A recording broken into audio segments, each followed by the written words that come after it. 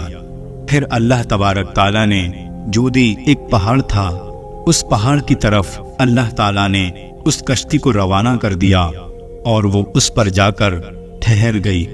پھر حضرت نوح علیہ السلام نے ایک کوے کو بھیجا تاکہ وہ باہر کے حالات کا پتہ لگا کر آئے اور خشکی کی خبر لے کر آئے، لیکن وہ کوا ایک مردار کو کھانے میں لگ گیا اور اس نے دیر لگا دی۔ پھر آپ علیہ السلام نے ایک کبوتر کو بھیجا، وہ کبوتر گیا اور وہ واپس آ گیا۔ پھر اس کبوتر کو دوبارہ بھیجا، وہ پھر سے واپس آ گیا۔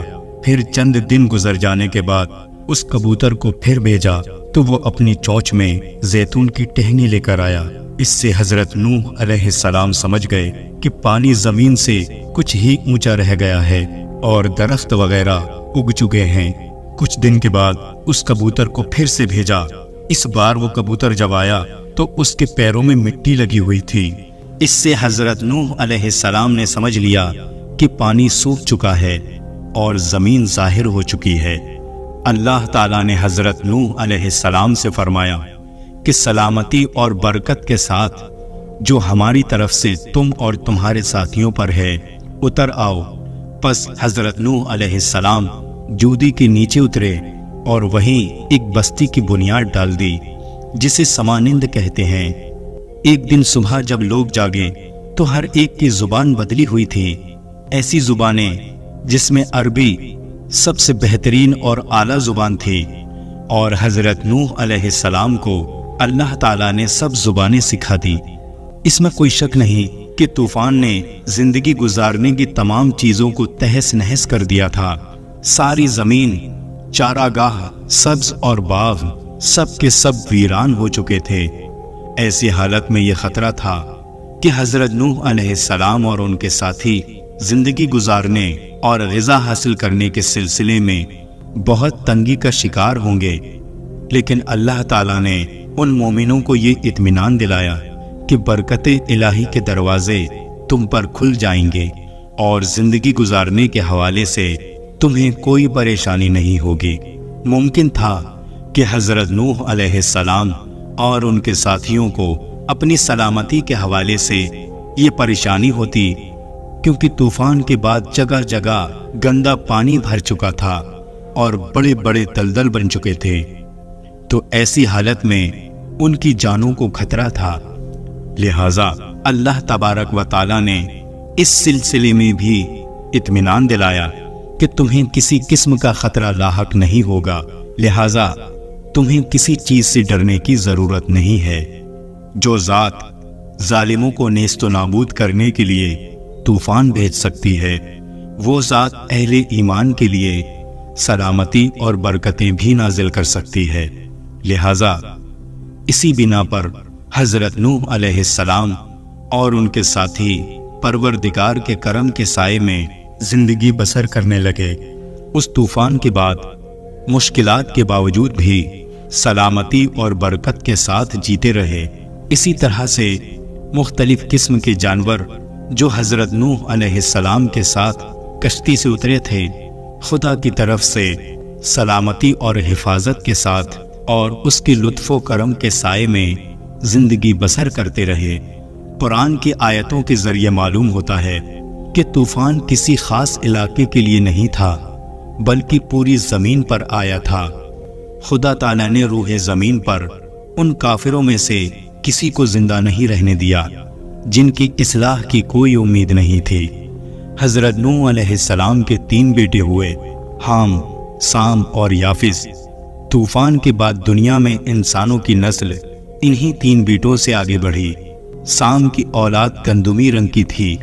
عرب ممالک، سیریا، فلسطین، اسرائیل کے لوگ سام کی اولاد ہیں۔ حام کی اولاد کالی رنگت کی تھی۔ افریقہ، ایبورجنل، آسٹریلیا، انڈیا، ایجپٹ اور سوڈان کے لوگ حام کی اولاد ہیں۔ یافس کی اولادوں کا رنگ گورا تھا۔ ترکی، چائنا، جاپان، کوریا اور یوروپ کے لوگ یافس کی نسل ہے۔ حضرت نوح علیہ السلام کا چھوٹا بیٹا جو ایمان نہیں لایا تھا وہ ہلاک ہو گیا تھا۔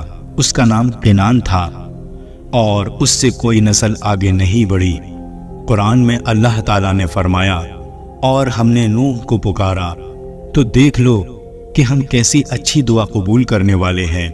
ہم نے اسے اس کے فرما برداروں کو اس زبردست مصیبت سے بچا لیا اور اس کی اولاد ہم نے باقی رہنے والی بنا دی۔ پیارے دوستو، طوفان کے بعد حضرت نوح علیہ السلام تقریباً 350 سال زندہ رہے اور پھر حضرت نوح علیہ السلام وفات پا گئے۔ ایک روایت کے مطابق حضرت نوح علیہ السلام مکہ میں دفن ہوئے اور ایک دوسری روایت کے مطابق حضرت نوح علیہ السلام لبنان میں دفن ہوئے۔ حضرت نوح علیہ السلام کی کشتی آج بھی موجود ہے۔ ریسرچ کرنے والوں نے ترکی میں اسے ڈھونڈ لیا ہے۔ قرآن میں اللہ تعالیٰ نے فرمایا اور بے شک اس واقعے کو ہم نے نشانی بنا کے باقی رکھا، پس ہے کوئی نصیحت حاصل کرنے والا۔ پیارے دوستو، لوگ کہانیوں کو تو جھٹلا سکتے ہیں لیکن نشانیوں کو نہیں جھٹلا سکتے۔ حضرت نوح علیہ السلام کی کشتی اس پورے واقعے کی ایک بہت بڑی نشانی ہے۔